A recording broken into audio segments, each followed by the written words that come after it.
It was the year 2017. I had known Justin for a year. We've been dating for a year. We already moved in together. We had meatball. I just graduated from college. I convinced Justin to quit his job to start CDEX with me and to not go to medical school. After Justin quit his job, we started really doubling down looking for work because we both needed to make money. I don't know why we thought it was a good idea to not go to medical school, not go to law school, not work at Google, the best place in the country to work, to start Jacqueline's web studio before it was CDEX. I don't know. I probably should have thought. We were just idiots. One day I'm on Craigslist desperately searching for work, and I see a listing that says website needed for jewelry company. I probably didn't think anything of it. I submitted like 50 responses a day. Usually no one answers. I sent an email seeking freelance web and graphic designer. So I didn't know actually that it was a jewelry thing. I said, "Hello, my name is Jacqueline and I'm a freelance web design and developer." That's a stretch. I am based out of Manhattan. Before becoming a freelancer, I graduated from Columbia University and worked for Google. At Google, I helped entrepreneurs and companies gain traction on the web through development, design, content creation, SEO, social media marketing, and more. I am available to meet over video chat or on the phone. No one video chatted at that time, right? No. Yeah, no, it was like... I can help you make a clean and modern website for your new venture. I can help through the entire wireframe design development cycle. Additionally, I can provide marketing and advertising strategies to help you gain initial traction. Feel free to send me sometimes you're available or give me a call at whenever you can. I have open availability to meet this week. See my portfolio. I wish it was still up. Best wishes, Jacqueline Basulto. Okay, he responds, "Hello, Jacqueline. Thanks for your respond. Very impressive work. I'd love to meet with you and discuss. Are you available to meet today? Best, Sam." Hi, Sam. Thank you for your message and nice compliment. Unfortunately, today does not work for me. I'd love to meet in the near future. Let me know when else you're free. Then we decided on Monday at 1. I never like having same day meetings because I just don't feel like they make sense. I went to the interview. Obviously, I knew it was on 5th Avenue, but that can mean a lot of things because 5th Avenue is very large. I took the subway there. I get out of the subway. I'm looking for the building. And I realize it's like right on like the most like best part of 5th Avenue, right next to Central Park, near the Apple store, Cartier, all of the other big diamond stores are nearby. And that's the office I'm going to is. So I'm like, oh my God, oh shit, what am I gonna do? / wow, I'm really cool at the same time. And then I went up to the building. I was super nervous. I told security that I was there for a meeting at whatever their company was called. They let me in. I was greeted by literally Mr. Rabbi Sam, who was a very nice guy, I think. So he tells me that he works for a man named Moshe Lax, who comes from a family of diamond dealers and realtors in New York. And so they're like a really big deal in the diamond district. He's launching a new diamond brand and exhibition, and they need a website for this, and they need like all kinds of media and stuff, and they're looking for someone who can help make it happen really quickly because this was the end of July and they wanted to launch in August. So they were like, we need someone who is really excited and can just like do this super quickly. I was like, oh my God, this is so cool. And then my brain really started to explode when he brought me next door to the retail space where they were going to have the diamond exhibition. The diamond exhibit was going to be like an experimental new kind of shopping experience called Facet of Love. And the whole idea was that it was diamonds and jewelries that you could buy for different types of love. The experimental piece of the exhibit was that there are 8 types of love as defined by the ancient Greeks. Basically, all 8 reasons are different reasons to buy jewelry or diamonds. And the 8 types of love are agape, which is unconditional love, eros, romantic love, which is like really sexual and passionate, philia, affectionate love, which is friendship, philatia, self-love. Self-love. Storge, familiar love, so family. Pragma, enduring love. Ludus, playful love. And mania, obsessive love. The exhibit was going to have jewelry for each of these types of love so that you could buy yourself jewelry, you could buy someone you're stalking and manic about jewelry. In New York, there's a lot. Big market in New York. And he was basically saying like each spot will have different interactive stuff, and there'll be a diamond bar where you can like put your arm out and put the diamonds on yourself and learn about like the stones and stuff. And he said there's gonna be like visuals and graphics everywhere, and everyone was going to be using iPads for different things, and they would use the iPads to shop in the store as well, which is very common now, but back then it was like, woo. And so he was like, yeah, so we need you to do all of this stuff. So then we go back to his office and he's like, you know, I really like you. I think Moshe's gonna like you. I love Meatball on your website, because we had a picture of Meatball on our website as the chief pet officer or something. And then so he's like, okay, well, how much do you think this is going to cost? You know, me, I wanted to close a deal right there. I have no idea how to charge for this, even if I went home and thought about it. So I just picked out like a big number in my mind that I also thought would be reasonable for Manhattan. So like not too small, not too big. So I'm like, oh, it's gonna be about $80,000. And he goes, great, I think that works perfectly. We'll get a contract together and you can start tomorrow. And I was like, oh my God. When I left, I was like, Justin, we're gonna make $80,000 in 2 weeks. She's like a chameleon of deals. I'm like a ghost. No, not a ghost. You're a chameleon of deals. You're a chameleon of deal closing. Thank you.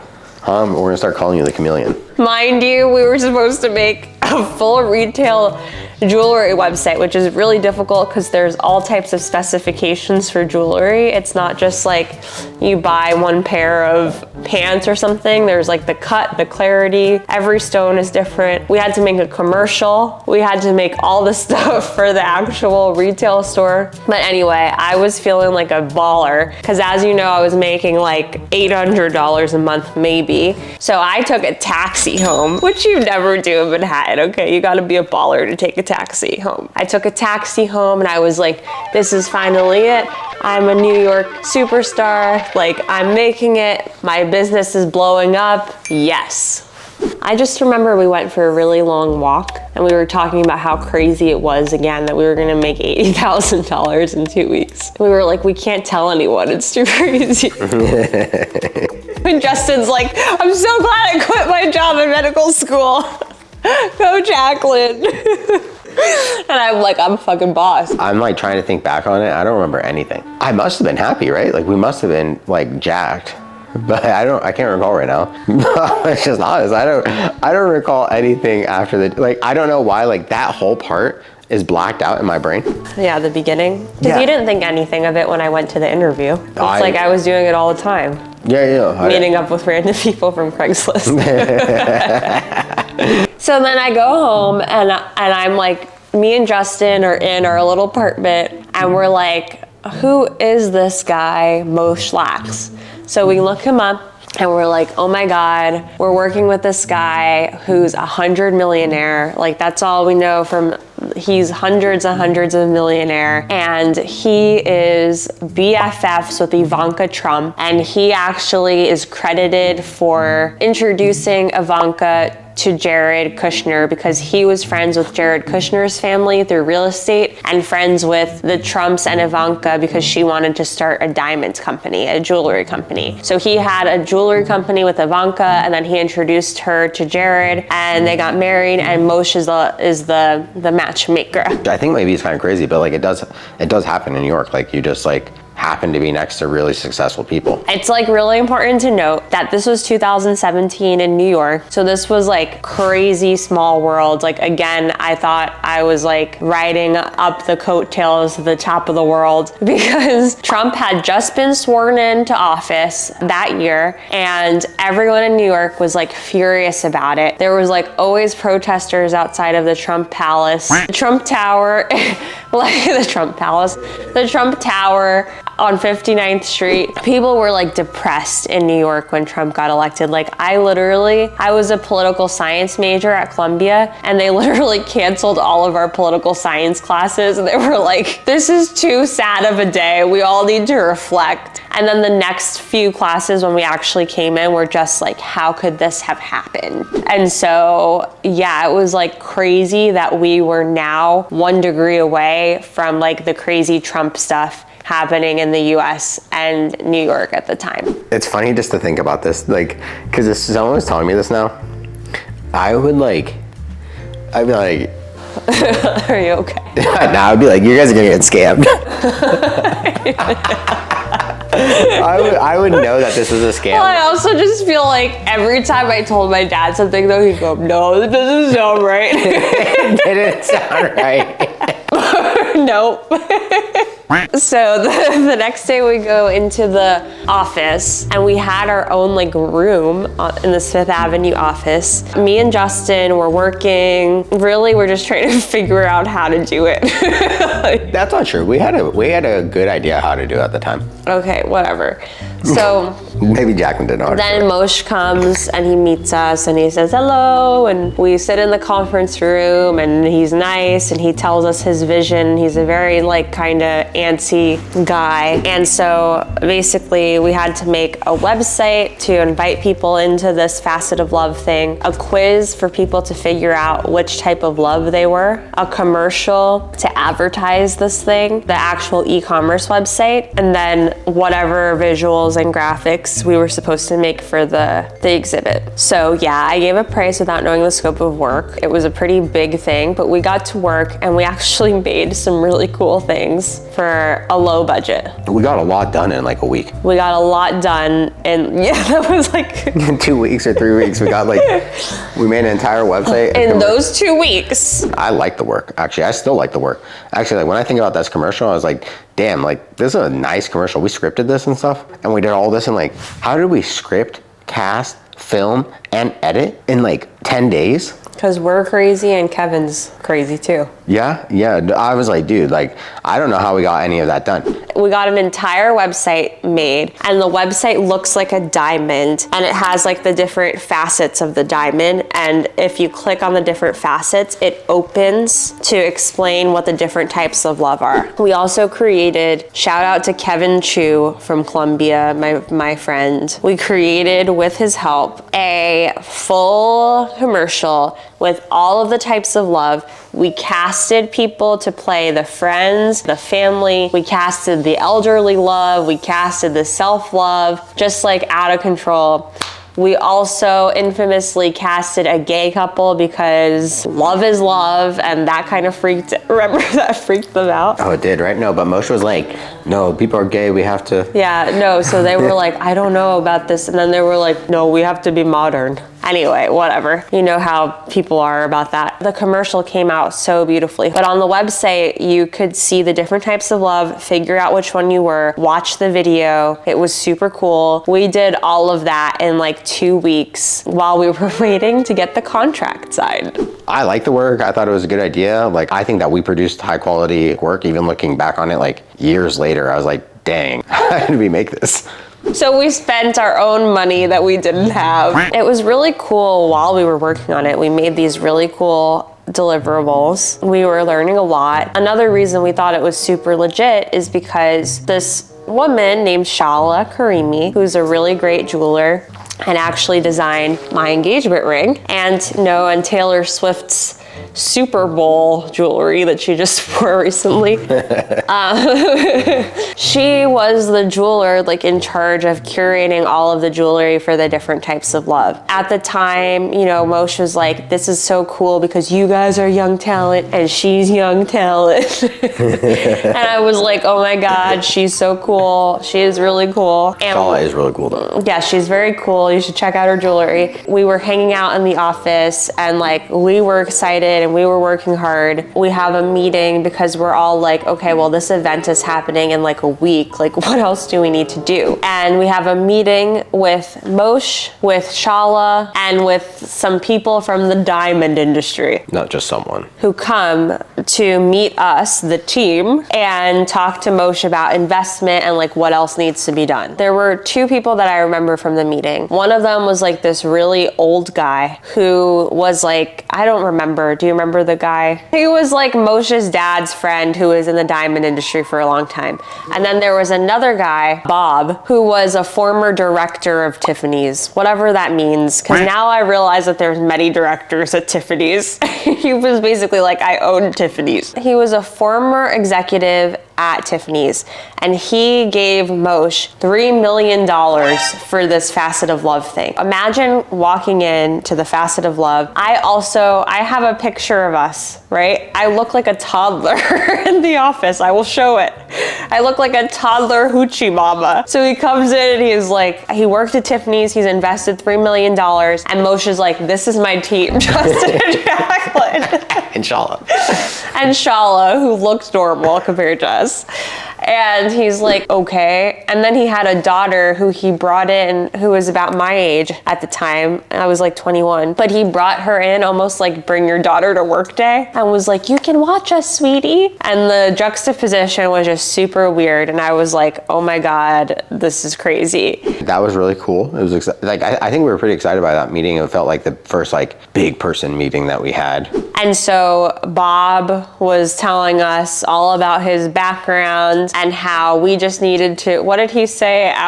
We were debating what the slogan for Facet of Love should be. He said it should be quality product at market prices. And I was like, no, like this is like supposed to be a trendy luxury thing in Manhattan, like a cool opening. He's like, quality jeweler, quality stones at fair market pricing. And then we were asking, okay, whatever, Bob, thank you. We're like, okay, but what do we need to do for the exhibit because it's next week and we need to make all this stuff for iPads. Like should we go buy iPads? Like what's happening? What else do we need to create for this thing? And Moshe's dad's friend, the old guy, raises his hand and he goes, I have an important question. He's like, when we buy the iPads, should we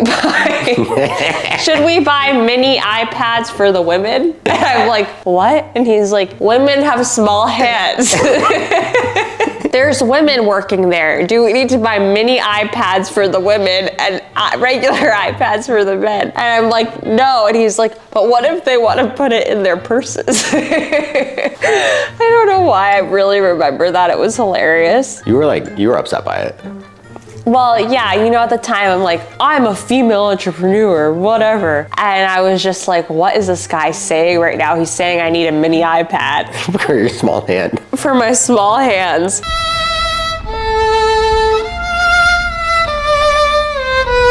Then the meeting was over. We still didn't get our contract signed, obviously. This is where the money stuff started to come up because like, it ended up being like they wanted us to buy iPads after the meeting with the director. They wanted us to like buy iPads. And we were like, should we go buy 20 iPads?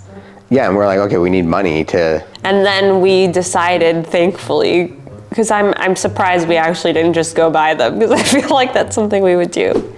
And it was a week until the event. I think this is when the kind of turning point happened where we were like, how is this gonna happen? We were like, okay, this thing is happening in like a week, supposedly. This is not ready, like what? I mean, we didn't have concerns until like, I think we had to pay for something. I think that's probably like when we like actually started to be like, okay, like we need money now. Like we can't, like we gotta get going. Honestly, I don't even know, like it all happened so fast. Like we're talking like weeks. And there was so much happening in our life, like beyond this, that I feel like I didn't even really have time to like comprehend. Yeah, we weren't getting paid. We needed more money to finish stuff, but also we weren't seeing the actual things align. So I think they pushed it back. Yeah, they did. They delayed it. So then they ended up delaying it. We stopped going to the office as much. We were just like waiting. Yeah, we stopped working. One day, I talked to Shala out of the office and I was like, hey, and she's like, have you gotten paid? And I was like, no, Shala, have you gotten paid? And she's like, no. And it's a really big problem because I've ordered a bunch of jewelry and like I don't know if I'm gonna be paid for this, get paid back for this. And I was like, yeah, I've also done a bunch of work. So then we decide with Shala to basically call a meeting with Moshe. So then we go to the office with Shala. We decide, okay, we're just gonna wait for Moshe. He's supposed to come into the office at like 10. We're there from like 9 all the way until 5. We're like, okay, like we're not leaving. Where's Moshe? He needs to come in. Oh, he's stuck in traffic. He's stuck in traffic. He's not feeling that good, whatever, all these excuses. And then finally, we're just like not leaving. It's almost 6 p.m. And Moshe, who's probably just like circling the block waiting for us to leave, finally comes in and he's like, don't worry guys, don't worry. Money's coming, I have it coming, I'm gonna pay you, we're gonna do this, yeah, it's gonna be awesome, blah, blah, blah. He reassures us all, we all go, okay. We decide, okay, whatever. He's reassured us all. You know, he talks up the big Fifth Avenue exhibition again. We know that the event has been moved, so we have a little bit more time. He's like, it's moved because I need time to get the money in, whatever. We just decided to keep working on it. The next day, we come to the office and we just see like a line of people outside. It was my first time really seeing a line of debtors. And they're all asking, where's Moshe? They're waiting for him, you know, and this might have been why he didn't come to the office the day before or the days prior in general, because everyone knows he has an office there. We just see a bunch of debtors outside and we're like, oh shit, like he owes people money. Like the next day or within the next few days, news starts breaking that Moshe Lax owes Governor Cuomo like $10 million. He owes the IRS a bunch of money. Basically just news is breaking left and right that Moshe has committed tax fraud, that he has no money, that everybody's looking to get money from him. So we're like, well, we're really low on the rung next to the governor of New York. And we're like, shit, like there goes our fast train to success. We're just like confused. I guess this is not happening, right? Shala's confused and everyone doesn't know if this is actually going to happen. We don't hear back for a few days. Then I'm just like Googling him consistently to see what's new. And I see one day that he's posted a video to YouTube apologizing to everyone. I don't think anyone wanted to interview him. This is why I was really confused. It looks like a press conference with who, I don't know. I think he made his own press conference. There's a little table in a dark room and he's like this, and he's like, my name is Moshe Lax. And he reads a paper that he's prepared, basically talking about how he inherited, his father had recently passed away, who was kind of the proprietor of all of these businesses, and he inherited companies that he didn't know, had committed tax evasion, had a bunch of problems, and what he was trying to do and why this all blew up was he owed the IRS and a bunch of other people a lot of money, and he was trying to save his father's legacy, his reputation, by getting the facet of love, I guess, to make a bunch of money, paying back all of those people, paying the IRS, and then like closely evading the problems that he was having, essentially. No, I don't know why I really recall Moshe's apology video where he's like, hello, I am Moshe Lax. And I am here to say that the news about me is lies. And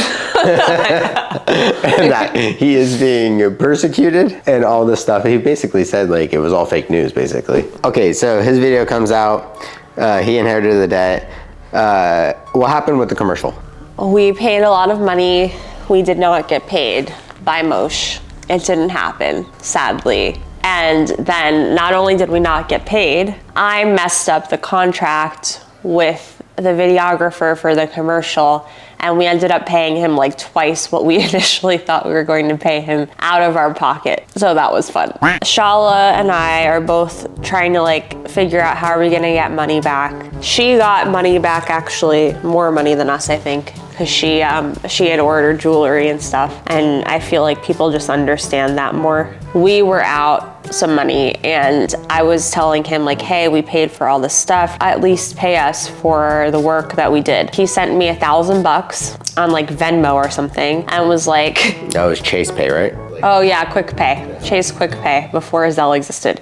And he was like, I'm gonna make it up to you, I'm gonna make it up to you, we're gonna do something, it's still gonna happen. You guys are really cool, you're so young and smart and talented. And we're gonna make something happen. And I was like, okay, whatever. But then he texts me and he's like, hey, can we meet up, Justin and Jacqueline? And I'm like, okay, where? Like at the office? He's like, no, somewhere where no one will see us. Me and Justin, being the savvy New Yorkers we are, know that there's a really cool public, but like very quiet and rarely used atrium where you can sit and do work and stuff at Lincoln Center. We tell him to meet us there, and we all meet there, and he's like, thank you so much for meeting me, I'm so sorry for everything. And he pitches us a new business idea. Basically, he wants to make a new Twitter or a new news platform that isn't run by liberals, essentially. So basically, like, he's like, yeah, we can start this together, you guys can develop it, you can do all the marketing, and I'm giving you the idea. So we're like, okay, well, how much ownership would you give us? And what did he say? Like 10%. And we were like, no. Why wouldn't we just do this ourselves? Why would we do it with you? And he's like, come on, it's gonna be amazing, it's gonna be amazing. He's getting calls constantly and apologizing to people, and you can tell they're all people he owes money to, probably. He was walking around back and forth. I have a video of him walking back and forth with the debtors. Yeah, we're like, okay, Moshe, we'll think about it, bye. And then I think we stopped like responding to him for a while, actually, because then he called me from a hidden number. Moshe one day is with Bob from Tiffany's, and Bob is probably trying to figure out how to recuperate his $3 million. Poor guy. And so, you know, somehow we're the solution. Because we're the only ones who know how to make a freaking website. So Bob calls me from his number, and I don't know that it's Moshe, so I answer, and I'm like, hello? And Bob says, Jacqueline, how funny. And Moshe, and he says, I'm here with Moshe. And I'm like, oh my God, I just got three-way dialed by old men. They're saying like, oh, we need to start a business together. So Bob is also in on this idea that we're gonna start a business together with Moshe. Me, Justin, Moshe, and Bob. And we're gonna pay back all of the money that Moshe owes to the IRS and Governor Cuomo and whoever else, and redeem him and the whole lax legacy. Okay, well, yeah, let me talk it out with Justin, and then I'll get back to you today or tomorrow about Monday. Perfect. Thank you, Okay. Jackie. You're welcome. Have a great day. You too. Bye.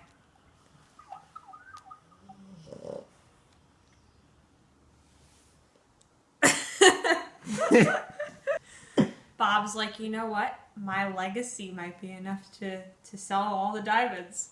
Who are you talking to? Bob Greff, the former director of Tiffany & Co. and Moshe Lax. He called me from Bob's number because I don't have it. It was a fucking surprise attack. I was like, hello? And Bob was like, hey, it's Bob. Moshe's here.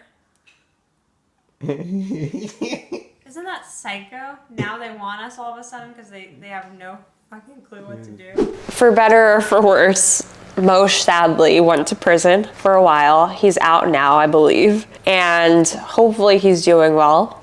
Something Justin and I talk about all the time is whether he meant badly.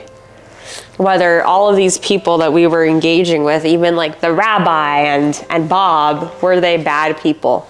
Or were they just confused? It was a crazy experience because it was such a difference from the projects that we were working on to working on Fifth Avenue and having this huge sticker shock at what the cost could have been. And then it was crazy being kind of like all of a sudden. And I think that this is a very specific to New York thing, that you can go from like just kind of feeling like you know no one and randomness to being right next to the Trumps, just because everyone's so condensed and there's such a diversity of people and there's so many like 1% people in New York. That was like a quintessential New York experience, to be working in that environment. And then yeah, now we just think about how silly we were and whether the people who duped us really even meant to dupe us. I think that Moshe sincerely didn't know what he was getting himself into when he was left his inheritance, and that he was just trying to make, because he wasn't like an entrepreneur, he was the son of a wealthy family, and then all of a sudden he gets handed problems in business that like are extremely difficult to solve. And so he tried to do what he knew to do to get out of it, which was like use his connections and stuff. People who like maybe like aren't familiar with the situations, like if you can generate revenue and money, it's a very specific set of skills actually. Just because you're around someone who can do it doesn't mean that you can do it. That's like saying like I'm around Michael Jordan, thus I can play basketball. It's like it doesn't work that way, right? So, and it's like weird because you can't inherit like someone's like basketball career, but you can inherit someone's entrepreneurial career. Their money. Well, not just their money, their businesses. It's so crazy because if the Facet of Love event was successful a few months earlier, maybe he would have been able to start paying people, like even if he paid slowly, to start like paying back so that they couldn't build such a huge case that he needed to go to federal prison. That's something I always wonder about too. Like if it was just a little bit quicker or a little bit earlier, could we have pulled it off? And then we wouldn't have even been scammed, and it would have been like a whole other story. And like even us, we might have kept working with them for a while. Like we might have stayed in New York. Super crazy to just think about all of the potential things that could have happened, but I do think that Moshe didn't mean badly. Oh, so you're a sympathizer now. You're a scam. I'm not a sympathizer. You're a scam. What's it called when you love your abuser? I have Stockholm syndrome. You got Moshe Stockholm syndrome. He probably should have not said that he was going to pay us a deposit and then not paid us anything. Yeah, Moshe, if you see this, you owe me $80K. I need it, thank you. Yes, so we ended the project broker in debt for the project and with a great story. Hopefully you do. And a friendship with Shala. Yeah, Shala. We've been directly scammed 3 times that I can think of. The first one before this one that we're talking about now, and then the last one, which is currently under litigation. Confidential. Would you recommend someone else to do this? What we did? See, I feel like this is a hard question actually. It's a really hard question because it's easy to say never start work without a deposit, right? Because that's what I was about to say. But we kind of do. It happens. But we still do sometimes. I know. I actually think what I've learned about like business that you talk enough is like only work with people that you trust their word. Because like at the end of the day, like contracts are almost meaningless. Even if you have a contract, they can argue it. You just go through litigation. It becomes a pain in the ass. I think if I met Moshe today in the same context, I wouldn't have trusted his word. Because now I think I can read people better. And at the time, I was just like, he has hundreds of millions of dollars. He's paid for this office. Yeah, so it's hard to say don't do it. I mean, I would say most people shouldn't do anything we do unless you really can't help it. You gotta be dumb like a rock that you don't feel the pain. Yeah, if you feel... Or you just forget it, like Justin. Yep. Trauma response. Gone. It's gone. You know, we got scammed, but I'm happy about it. It's a fun... It was a fun experience. I love you. I'm so glad we got scammed together. We did get scammed together. Oh. A scam together keeps a marriage together, they say.